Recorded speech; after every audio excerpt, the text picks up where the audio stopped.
All right, everybody. Hello. Welcome to this episode of SubCulture Live. I have a very special guest today. Why don't you go ahead and introduce yourself, Joe, and tell us a little bit about why we need to listen to you and why you know what you're talking about. Well, I guess you can make that judgment for your own sake. I'm not going to tell you need to listen to me, but I'm actually a brand new bodybuilder. So this is an interesting kind of perspective. Is that I started my fitness sort of education back in high school. Arnold's modern day encyclopedia, natural day. What was it? I have it right myself.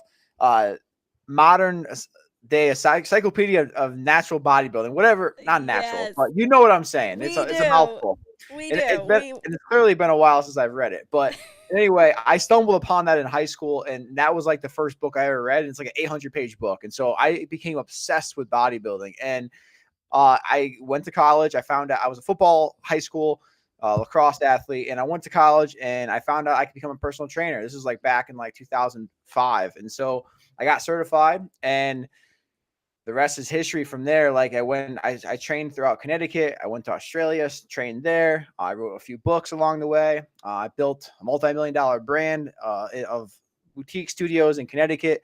Moved down to Florida, opened a new concept down there. And so basically I started with the knowledge of and the passion for bodybuilding, but I got pulled into like the metabolic hit type movement, functional fitness, kettlebells, strength training, and that whole direction. And so that kind of became my business, but it also became my own fitness. And so throughout the years, I've worked with Men's Health. I worked with Beachbody, and was on a few different reality shows in the fitness space. And so I was able to do a lot in the space. And just recently, I sold my last gym this past May, and I actually went through like a somewhat of a depression, to be honest with you, Oh, because no.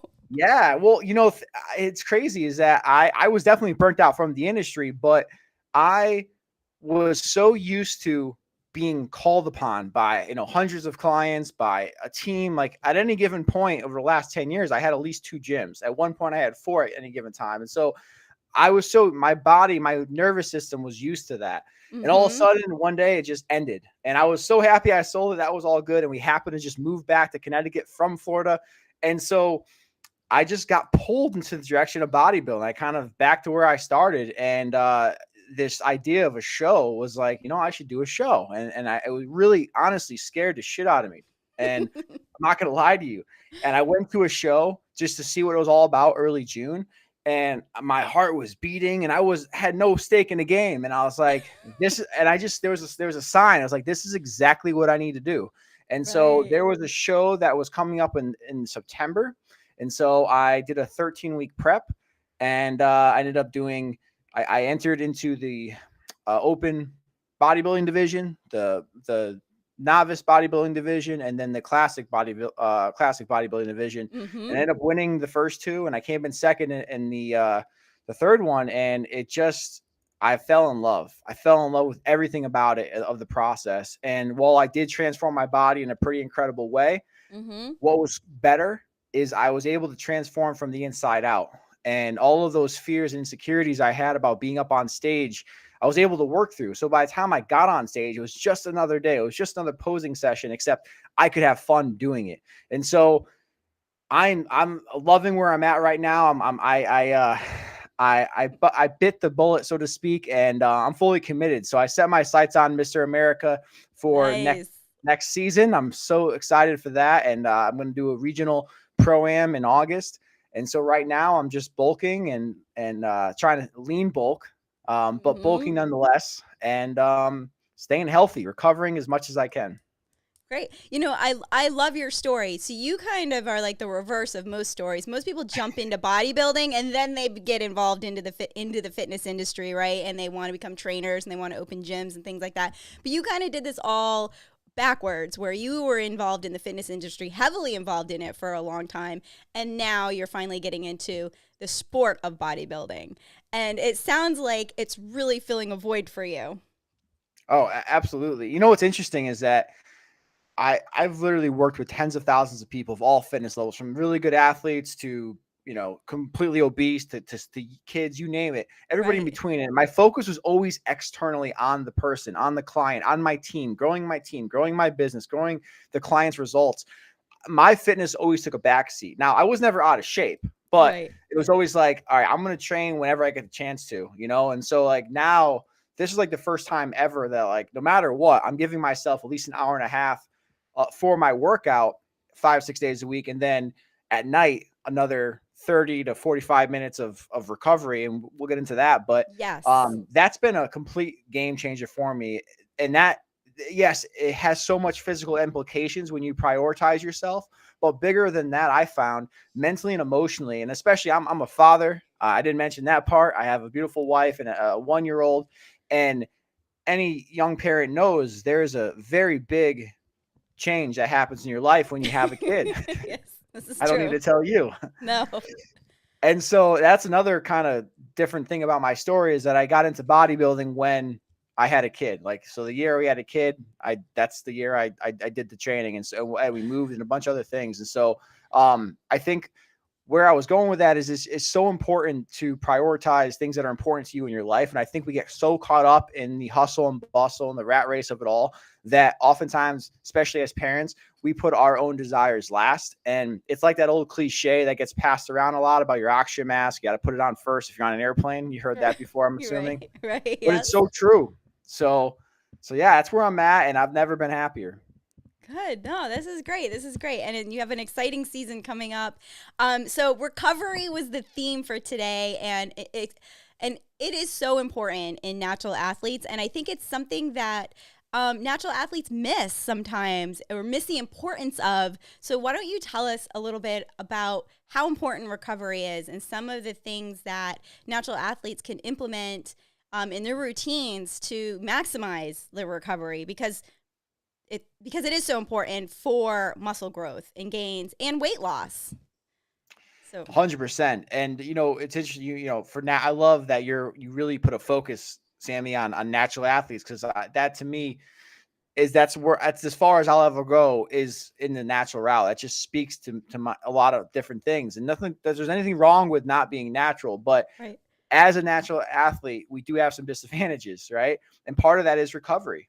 Part of what people don't understand when they're taking when people take performance enhancers is that not only do they enhance your performance inside the gym, but really what they do is they allow for you to grow muscle back faster and for you to recover faster and to be less sore. And so that's a huge component of it, And so when I think about recovery, I mean, there's different pillars, but the most important is sleep. And, if you're a young performer, you're a young natural bodybuilder, like this might not be that big of a deal for you. But what ends up happening is it's our body only has so much capacity.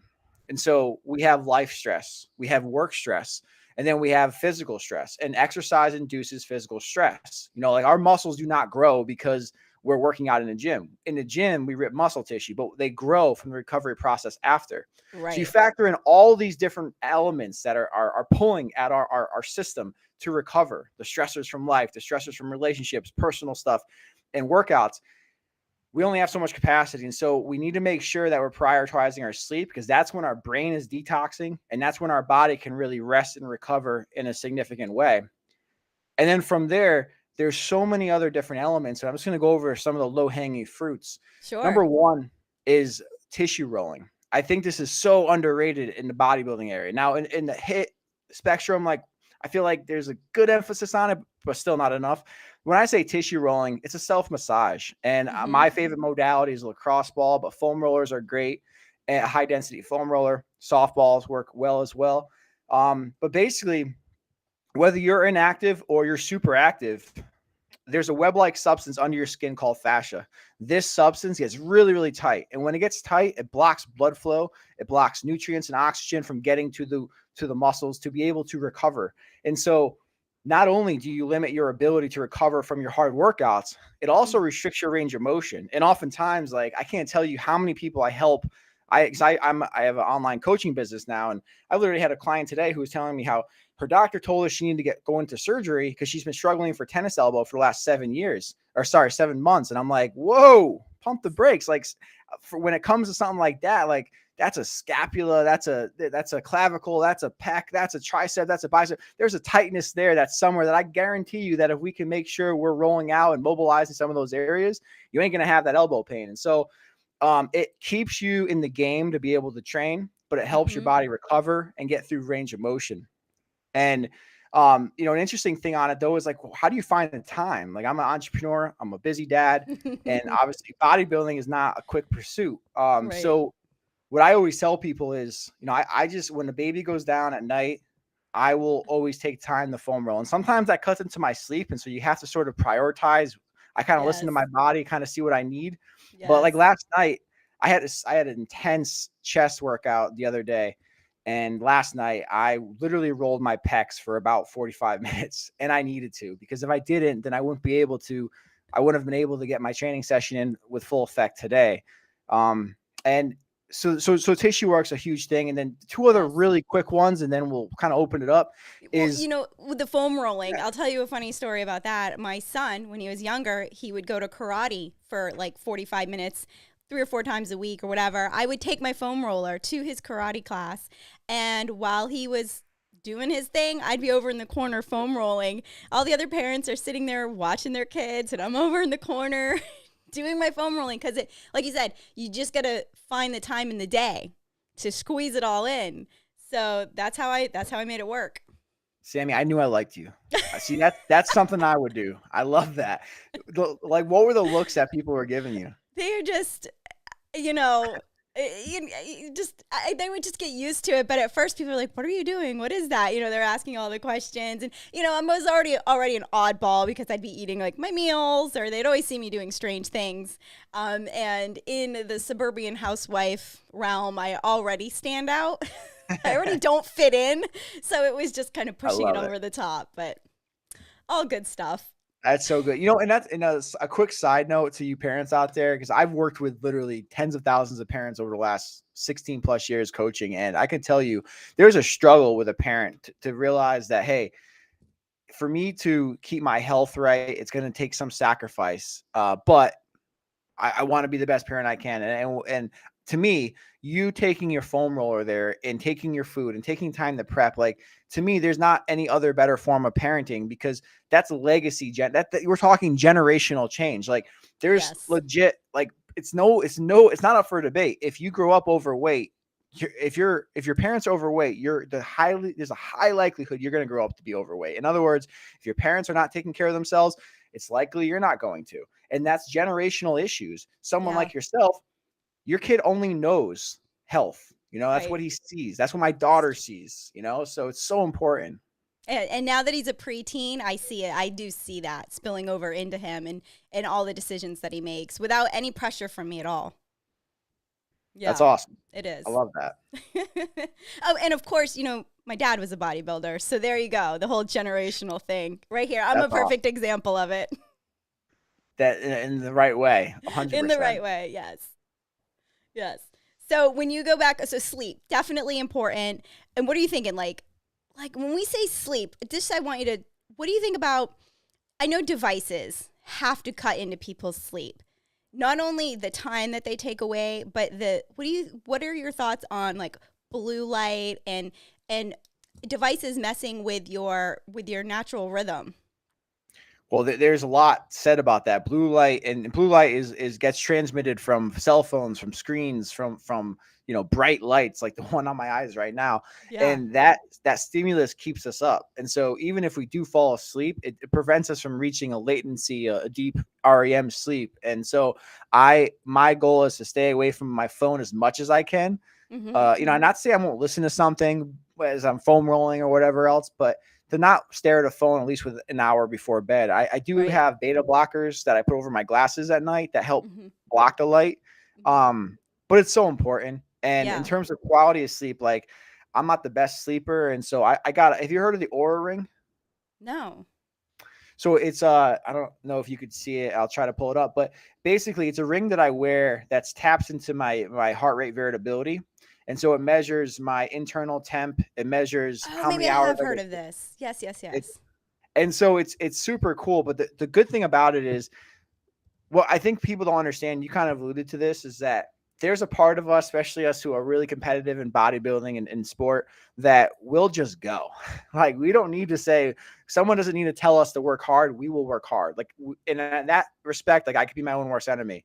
So having something that is tangible to say, listen, asshole, you need to recover, or you're not recovering enough, is so important.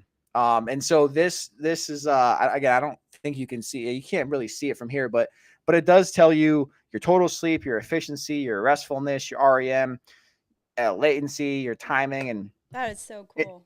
and so it's not a requirement, but I do think measuring your heart rate variability in some respect, which is just the difference of your heart rhythm, because if your heart rate variability is significant, then that means that there's a lot of chaos going inside your body, and you're just not recovering. And if you're not recovering, it doesn't matter how hard you work out. It's actually going to be diminishing results, because, like we said earlier, your body needs that recovery in order for you to see the change. And so that's a tool that I use that helps when it comes to sleep. But it's always a work in progress for me. That's for sure. Yes, yeah. So we got sleep, we got foam rolling. What else? What else is Well, important? let me just ask you a question. Yeah, Do you want your life to completely change for the better? of course. All right. And you might already be doing this, but if you're not and you're listening to this, you got to go out and get yourself some Epsom salt, and at least once a week, give yourself the gift of a hot Epsom salt bath. And, like, guys, I know we're not bath. I don't give a shit about that. I'm sorry. Can I swear? Should I not swear? That's fine. That's fine.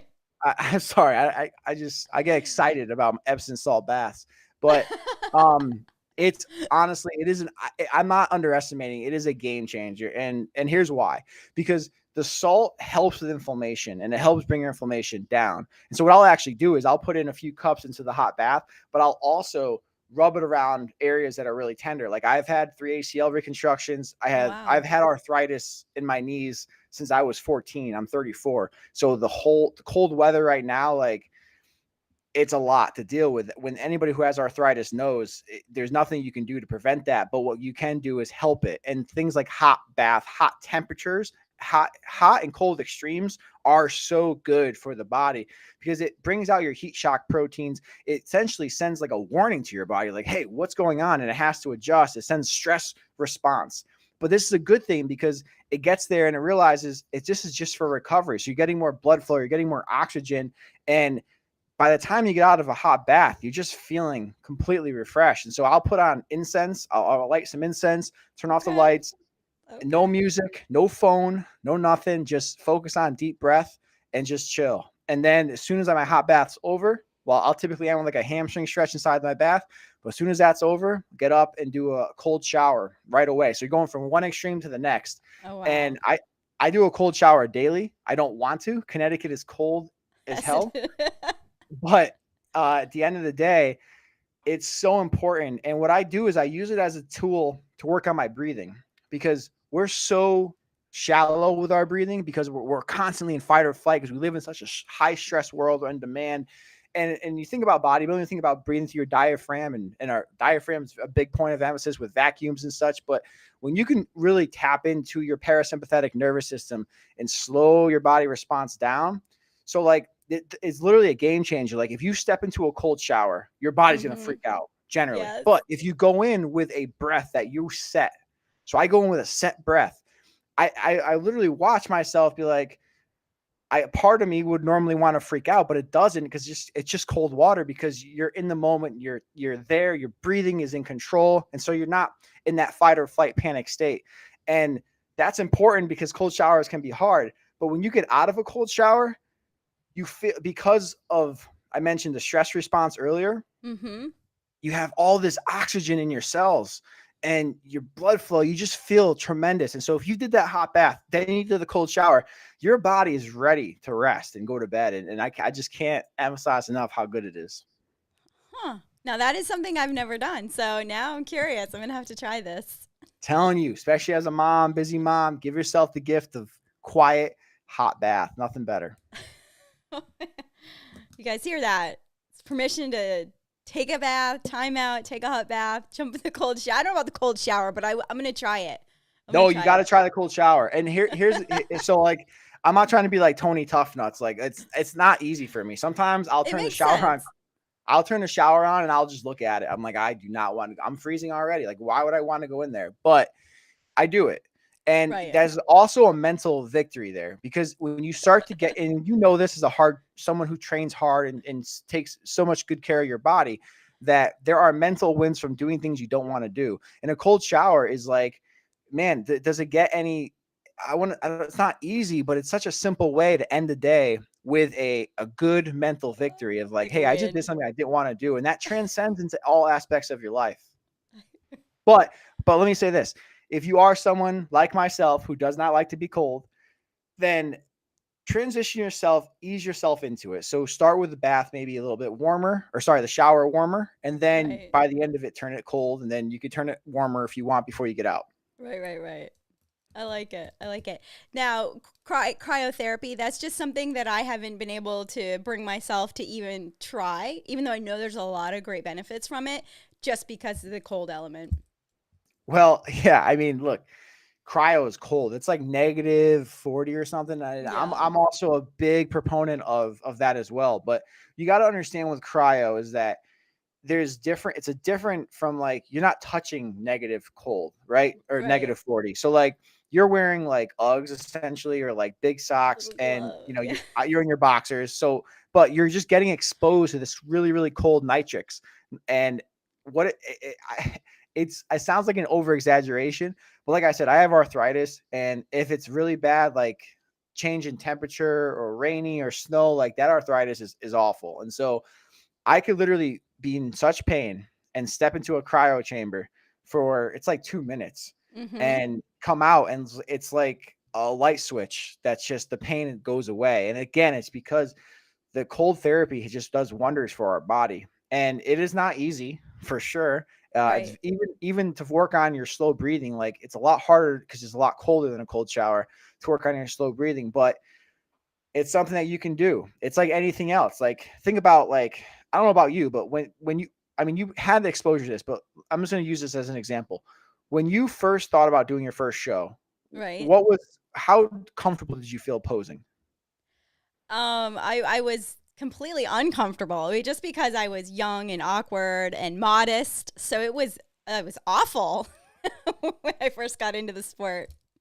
That's an interesting I would say Yeah. you're still modest. That's an interesting descriptor is modest. I like that. Yeah. It But was but yeah, it's like it's like I still don't feel 100% comfortable. Like that's a very big point of emphasis in my off season. But my point being is that everybody who's listening to this, especially you bodybuilders, know you didn't just start posing like with flow and fluidity. Like it took time. You had to practice and work into it. And so deep belly breathing is so important for us for many reasons. Cold exposure is as well. And so just like you would learn to pose or learn how to get your mind muscle connection or learn how to really become in tune with what your body needs, the same is true for all of these things. And so I I'm a big believer in like start really small, like start to a point where like how can I get myself to be like, all right, I can do that. Really break it down to that sense and then just give it a shot. I don't like to say the word try because if you're doing it, you're doing it. If you're not, you're right. not. So Right. just do it and suck it up, and go from there and see how it goes and make adjustments. But they're game changers. They're absolute game changers. Yeah. No. So these are great things. So we have the cold, right? The baths, the Epsom salt, hot to cold. We have the foam rollers, the stretching. What do you suggest for like supplements for recovery? Anything on that side of it? I actually don't take a whole lot of supplements. Okay. I take, yeah, and not that there aren't good ones out there, but Mm-hmm. I'm actually I'm the okay. So I take like just protein. Mm-hmm. And I take nitrics before my workouts. I take protein. I take amino acids during my workouts. Um, but every single day I take vitamin D, which is really important for your immune system. This is like a lateral. It's like a lateral connection to recovery because remember we talked earlier when you're training really hard and you're recovering from your training that taxes your system on all levels, including your immune system. And so you want to make sure that you're supporting your immune system as much as you can from all angles. And so, and not to mention, vitamin D has been proven for a lot of other things, including mood and vitality and there, a lot of other things, but it definitely helps your immune system. So that's as far as I really go with supplements. Okay. But I do believe food is a huge part of recovery as well, because if you're not Absolutely. giving yourself enough calories, then you're just not going to be able to fuel what you did in your workout. Mm-hmm. Mm-hmm. Now, earlier you mentioned a lean bulk. So you're basically saying you don't have to be too far over maintenance to reap the rewards of good recovery, of muscle, muscle gain, all of the things that we want in our off season. So you're keeping it modest as far as the diet goes, which I like. And I agree 100% with that, by the way. And I think maybe some of that, I think some of that in our case might be genetic. I know that I can build muscle fairly easy, and I do. I'm 100% Italian. I think that to my good genetics, but I never go too far over maintenance. But what are your thoughts on that? Well, I think it's interesting that I think I'm very fascinated with the human psyche, and in studying a lot of psychology, I've learned that there are many different parts that exist within us. And not to go Mm, too deep into this, but okay. reason why I share this is because I found that there are parts of our personality that, at least for me, I'll just speak in my terms, but this is Sure. stuff that's based on like Freud's the one who kind of really made it mainstream, and Carl Jung and a bunch of other masters. But the where I'm going is there are parts of us that have uh, certain focuses, and I like so like if for instance after my show, there was a part of me who just Hmm. felt like I was entitled to eat whatever I wanted, however much I wanted, and just kind of go off into that direction. I think and that part of me was so active after my show because during my prep, it was like, hey, I had to take the back seat. I had to sacrifice. I had to do all this, whatever else. And it was essentially repressed. And so it wanted to sort of manifest as much, and it Hmm. came out in terms of eating. And so I know that sounds like really trippy, maybe if you guys are first hearing about anything like this, but the bottom line is that we got to realize that at the end of the day, when you think about your bulk, is there's probably a part of you that wants to kind of go crazy and think that you deserve to go crazy and all these things. But you Hmm. got to ask yourself, is it really worth all the stress you're putting on your body and your joints? Like, Right. we already tax ourselves when we're dieting down, and so I like to stick like I'm not super, super strict with my lean bulk. I wouldn't say at all. Like I only check in with my macros. I don't do macros daily. Like I have a very good intuitive sense of what I eat, but I will check in to make sure I'm, getting enough protein and stuff like that. And I will Sure. track protein pretty regularly. But like I don't really worry too much about carbs. I do know that if my fats get really high, then that's where I start to gain fat. So I am mindful of that. But Hmm. I just think if you're doing a season with a show, two shows, whatever, you got to mentally prepare for that. And to me, mentally preparing for that is not being so rigid in your off season. Hmm. But on the other side of that, you don't want to go too far in that direction where it's hard to rein yourself back in. I agree. Yeah. Yeah. And, one of the topics that we debated talking about today was truly that whole post show blues, that whole, those that maybe like 6 weeks after a show, what kind of mental state and physical state, we go through. And that might be a show for another day, but that's real. That is real, that whole mindset and having and I think the more that you compete, and you will be able to attest to this after your next few seasons, the more you compete, the better grasp you have of that, and the more understanding you have of just your mindset and how to manipulate and navigate those waters. I guess that's what I'm trying to say. I know I had to learn the hard way, and I'm better for it now. But man, it's tough to get through after those first few shows. It's A a hundred hard. It's percent. hard. Well, especially too, like if we're being honest, and I don't know this about you, but and I'll just only speak about myself, but I do know a Sure. lot of people share this. Is a lot of us get very much into fitness because of some internal issues, the struggle with confidence, struggle with self-esteem, whatever else, not feeling enough. And so we go really hard into the physical realm because it's almost like it's a way to make us feel better about ourselves, whether or not we want to admit it. And Sure. so when you put yourself in this position to look your absolute best and you work so hard to get there, and then if you're not careful, and even if you are careful, you Hmm. can only be there for so long, and your body changes really quick. You add on the weight, and you're trying to figure out your metabolism, and it's just crazy sort of like in between thing where it really messes with your mind because you start to look at yourself. What you saw in the mirror a few weeks ago is a bigger version, and it's not a bad version, but Right. it's really a mental shift that you have to understand that is it's normal, but it's a real thing. And so I think it's so important for any bodybuilder and really anybody. I think mental health is such an important element in our society these days, where we have to understand that as good as it is to take care of your body physically, and I believe it's an absolute must, it's Hmm. equally important to take care of your inner fitness and to explore your wounds and to explore why you feel insecure and not to deny it. Especially as guys, like, you know, as a man, whenever, unless you were specifically taught by your parents, but not Right. all parents were taught themselves. As a guy, you don't really know how to express your emotions, and it's considered weak if you feel a certain way, if you feel sad, if you feel insecure, if you don't have confidence, and it's not weak at all. But that is a society taboo that we all live under, and so it could be really difficult, especially when you're in such a vulnerable position, whether on stage or post show, to address. So I just think that the sooner we're able to acknowledge what's inside of us and know that it's okay, Yeah. the better you'll be. Yeah, no, I agree. I agree.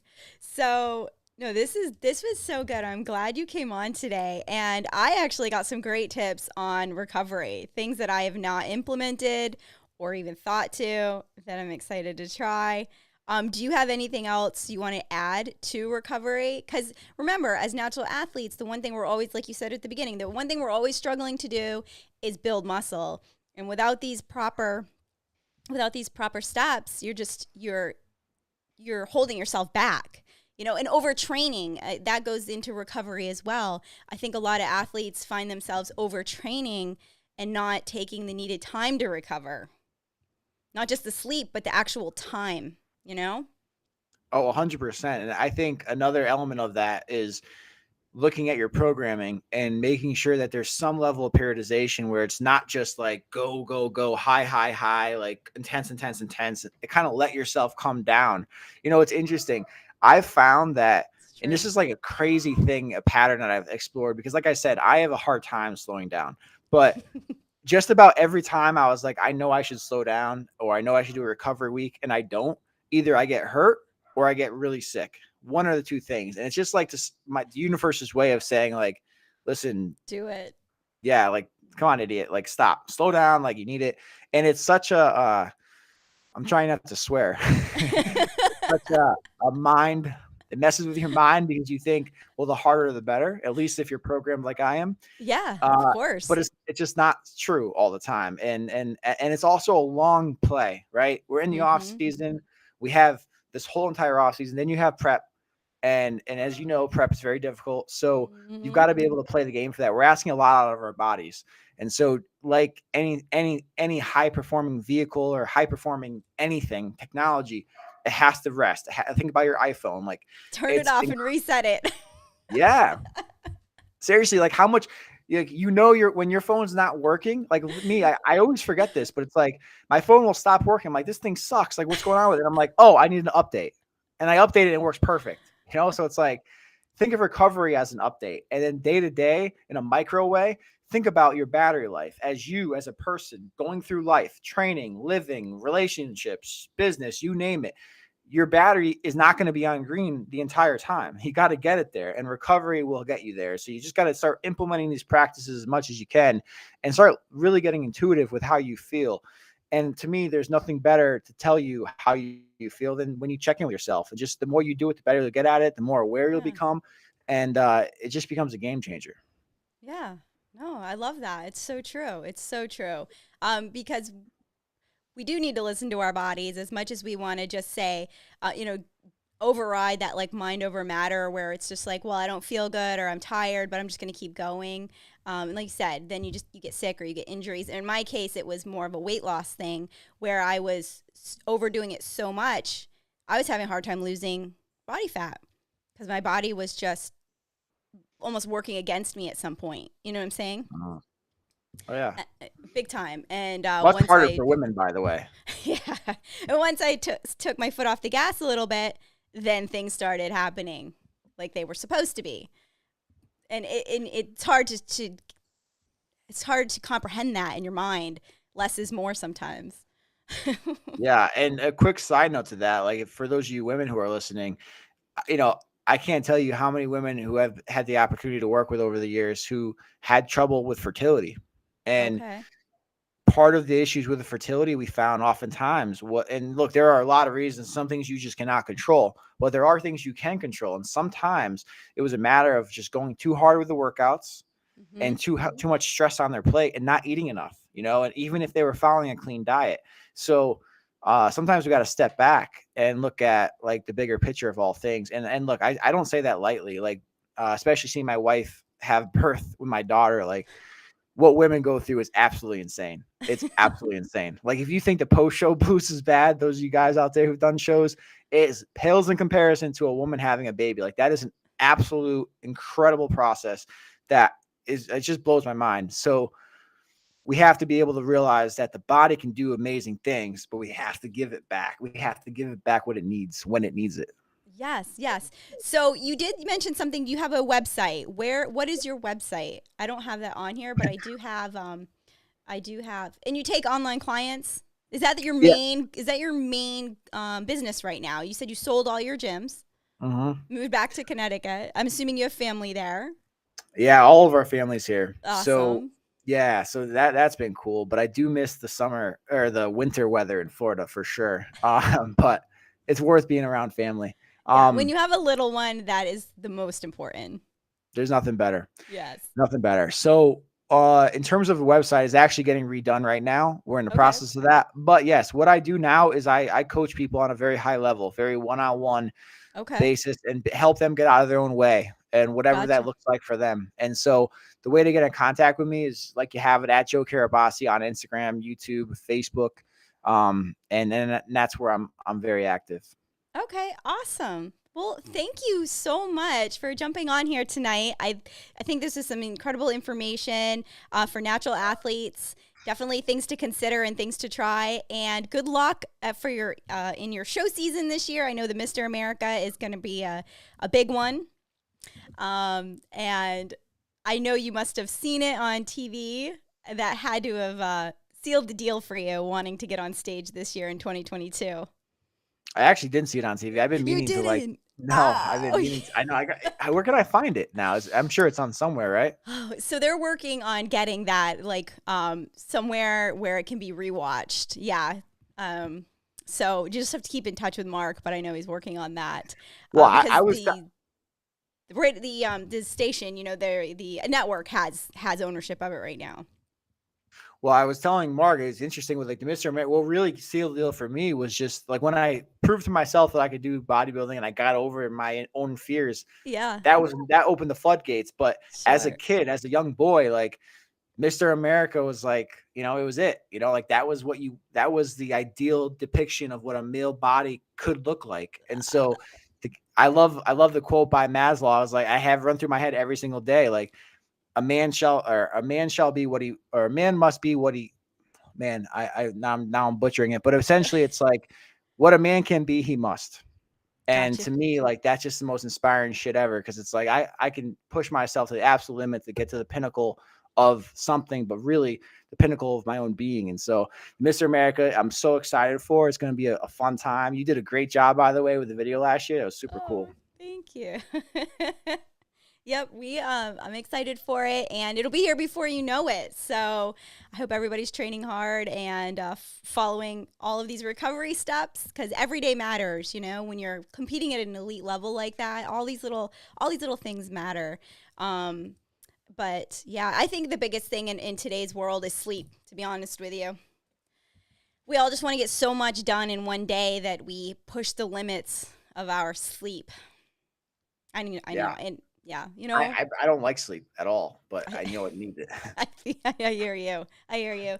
Well, let's do this again, definitely in the future. And I hope you have a fantastic evening, and stay in touch. Absolutely. Thank you, Sammy. This was great. Yes, Joe. Have a good one. Appreciate you. See you later. Bye bye.